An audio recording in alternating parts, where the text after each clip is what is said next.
Yeah, hello. I've been looking on the internet lately, really interesting things. And one of the things I've been looking up is Zoroastrianism.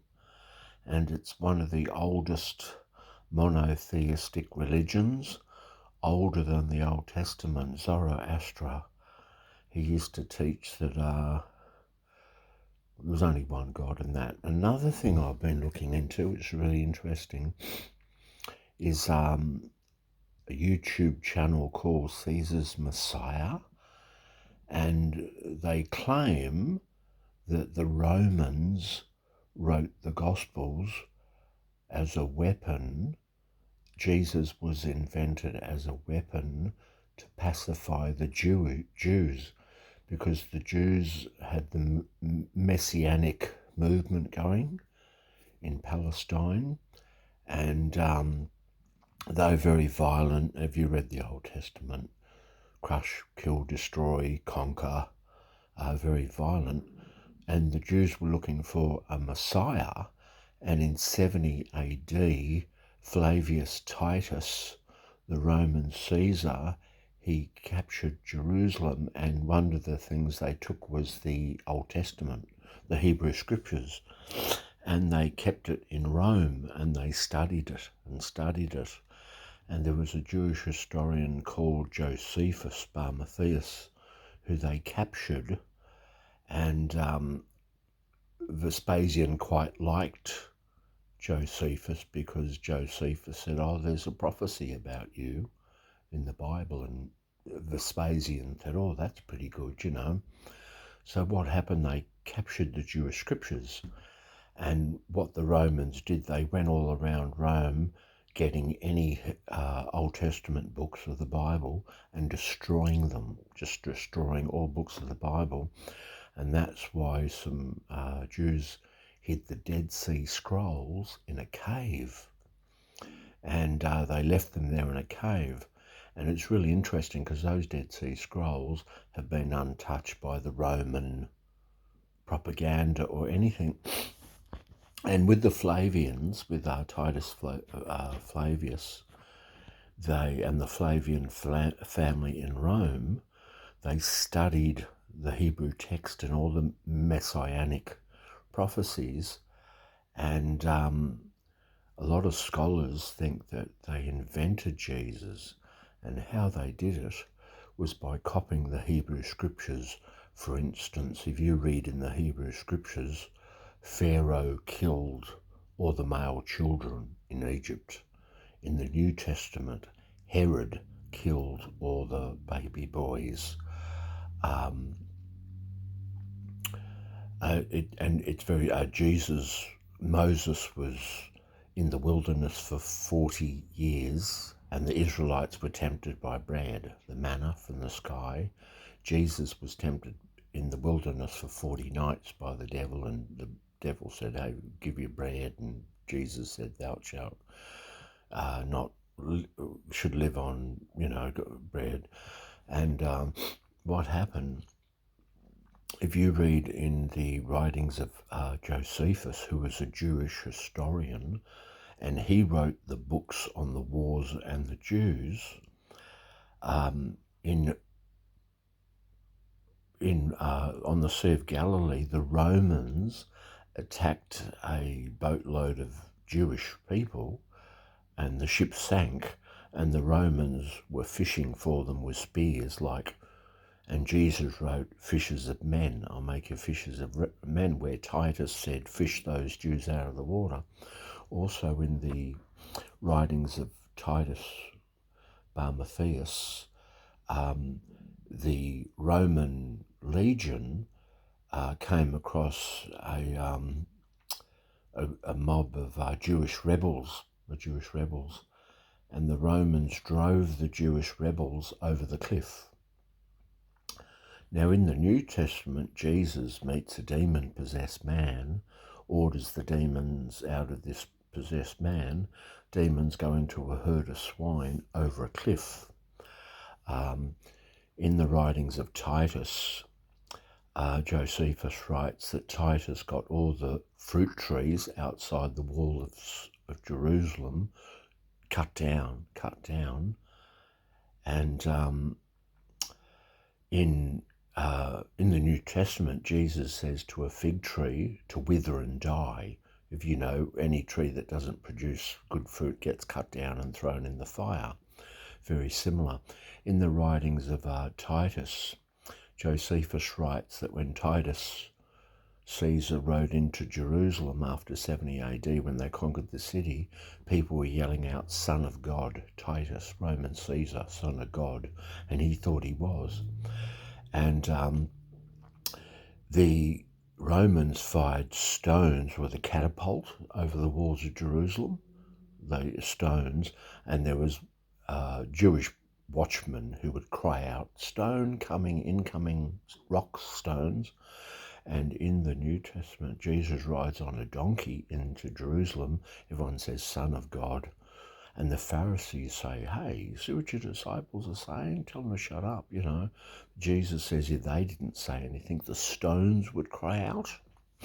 There's another one in the writings of Josephus where Titus Caesar, he builds a tower outside the walls of Jerusalem, a tower to access over the wall of Jerusalem.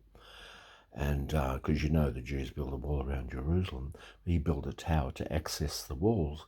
And Jesus said to his disciples, which one of you, if he wants to build a tower, doesn't sit down and first calculate the expense? And there was another one where Titus goes to the Jews with terms of peace. These are, Titus Caesar to the Jews, these are our terms of peace, but they didn't want it. Now, and Jesus said, when you go out to battle, don't you first sit down with your enemy and say, look, here's terms of peace. You go down so the battles doesn't have to happen. These are our terms of peace. Do you accept them? And if they don't, well, there's a war. If not, there's peace. And it's really interesting when you read the Gospels, they're very pro-Roman. Jesus said, pay back Caesar's things to Caesar, because the Jewish religious leaders said to Jesus, tax. Who should we pay head tax to? Jesus said, show me a coin. So they show him a coin, and on the coin it's got Tiberius Caesar.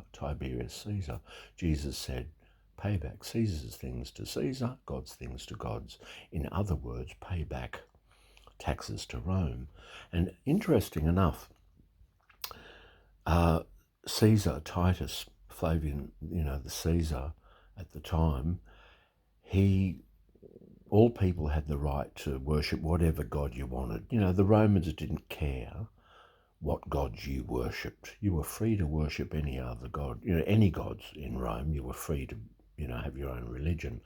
But one thing that the Romans did expect you, the Caesars of Rome did expect you, was to pay homage to a Caesar statue of Caesar. Now, the Jews refused to do this because in the Old Testament it said, thou shalt not make graven images. So this infuriated the Jews. We're not doing that. We're not going to bow down before any statue of Caesar. So the Jews were very infuriated, and they had this Messianic movement going on that a Iron Age war god Messiah would come and with battle and war and free the Jews of all oppression, and all Rome would be, the whole Middle East would be the Jews. Now, this really threatened the Roman Empire. They were very threatened because the Jews were very violent. If you read the Old Testament, it's all about killing and subjugating peoples that you conquer. And if they don't want to worship the God of the Bible, Yahweh or Jehovah, kill them. But if they want to worship Jehovah, Yahweh, whatever you want to call him, you can enslave the people. If they want to, we'll worship God. But so you enslave them, take their land, use them as wood gatherers, take their virgins. And this happened. So that was the Old Testament God. Now here comes Jesus. Turn the other cheek. Pay back Caesar's things to Caesar. Even Jesus said, be in subjection to the superior authorities, you know. So in other words, be in subjection to Rome.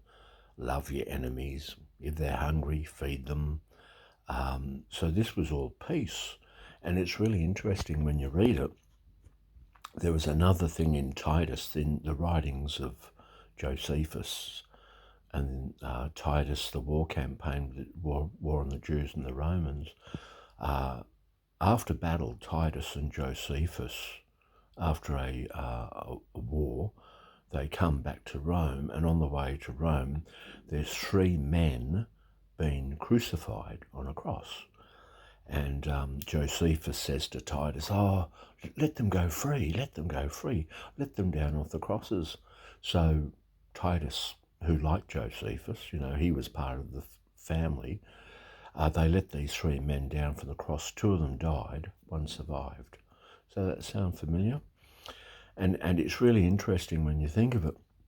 In Rome, in the Church of Rome, there's a statue of a god called Mithra, who's a son of God, resurrected from the dead, born of a virgin, and he's the god Mithra. And he looks a lot like Jesus, the statue, but it's not Jesus. It's not Jesus, it's Mithra. And it's really interesting because when you think of it, there's so many other similarities in the writings of Josephus and in the Gospels. In the Gospels, it's so amazing when you think of it. And it's called typology. It's taking one story and making another story from that story, but using different characters, but the same places, and kind of the same kind of things that happen in that story, make them happen in another story, but just use it slightly different so no one notices. So the Gospels are very pro-Roman. And when you read the Gospels, Jesus said the religious leaders are like whitewashed graves, you know, full of dead men's bones. Jesus is very against the religious leaders who have the Old Testament. And he doesn't really put down Rome at all, actually. And in Matthew chapter 24, his Sermon on the Mount, he talks about a prophecy in the last days. He talks about Jerusalem being surrounded by a wall and the temple, and not a stone upon a stone will be left standing, and your enemies will surround you, and the Son of Man will come. And he says that this generation, so he's talking to people in 30 AD, this generation will by no means pass away until the Son of Man comes. Now the Romans wrote that not in 30 AD, when it's supposed to happen, but they wrote it 40 years after the events. So the Son of Man did come, and he was Titus Flavius, the Caesar. He was the Son of Man, Son of God, and he surrounded the city, and he didn't leave a stone upon a stone in 70, and everyone in the city died of starvation and everything. And so he's very pro-Roman, Jesus, when you think of it, that prophecy. And it was written in 70, like after 70 AD, between 70 and 100 AD, Gospels and books of the New Testament. But it's put at the year 30 AD, which is 40 years before it was written down. So when Jesus, in the book, when Jesus was alive, Tiberius Caesar was alive. Because if you read in the Gospels, he said, "Show us a coin." Whose picture's on the coin? Tiberius Caesar. Pay back Caesar's things to Caesar. But so they backdated it. So those Romans 40 years earlier would get the blame for Jesus' death. But Jesus is a work of fiction. He was invented. He never existed. Because there's never any physical descriptions of Jesus, what he looked like. No other historical documents except in the Gospels. The only historical gospel document is from Josephus, Bar Matthias, and he says that James was the brother of Christos, who was crucified under the reign of Tiberius Caesar, you know. And it's really interesting that because apparently he helped the Romans. He was a Jewish turncoat. He turned on his own people because the Romans treated him really well. He was adopted by the Roman royal family, the Flavians. If you want to find out more about this, a really good website to go to, it's called Caesar's Messiah. Caesar's Messiah. It's very interesting, really interesting. And if you want to find out about the Old Testament, how they copied that from Zoroastrian beliefs, because Zoroaster, he walked the earth 200 years before Moses did, and he said there was only one God. And he said God was the way, the truth, and the life. So it's really interesting. So all these religions borrowed from each other, you know, and it's really sad for the Jews. I feel sorry for the Jews because the Jews have been blamed for the death of Jesus, but Jesus never existed. There's been so much anti-Semitism against the poor Jews. You killed Jesus, but Jesus never existed. If you look at the documents, look at this documentary, it's really interesting because I'm an ex-Jehovah's Witness and I got over the fact that the Watchtower isn't a magazine of truth. And now I'm looking into the Bible because I was thinking, is the Bible really true? Who wrote the Bible? Why was it written? And then and who wrote it, you know, and why was it written? And this is a lot of evidence pointing towards the Romans writing the Gospels as a weapon against the Jews to pacify them, you know, because the Messiah that the Jews were expecting was war, crush, kill, destroy, dominate the Romans, take their land, dominate the world like we're God's chosen race, you know. So when you think of it, it's really interesting. But look it up, it's called Caesar's Messiah. And if you want to find out about Zoroastrianism, just YouTube Zoroastrian, because I never knew about it. When I was Jehovah's Witness in 1990, we looked at a book called Mankind's Search for God. And it went all through all the world's religions, Hinduism, Islam, Buddhism, Judaism, but it didn't have Zoroastrianism in it.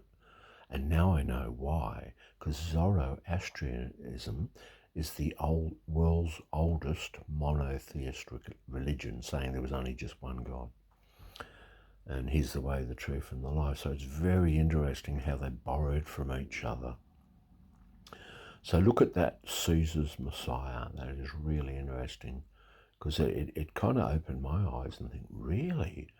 Was the Roman Catholic Church invented Jesus, like as the sun god, and to control the Jews? And the only Christians that were fed to the lions were the ones that wouldn't worship the statue of Caesar. All the Christians that were pacifists, turn the other cheek, pay back Caesar's things to Caesar's, pay the taxes, pay back Caesar's, worship his statues. They weren't persecuted or fed to the lions. The only ones that were fed to the lions were the ones that wouldn't worship the statue of Caesar or go along with the Roman Empire. And, you know, so that was the whole story. It's really fascinating, really, when you think of it. Where did Christianity come from, you know? And that's very interesting. But I'll go now. But thanks for letting. And I don't mean to be disrespectful. I'm just a truth seeker. I love truth.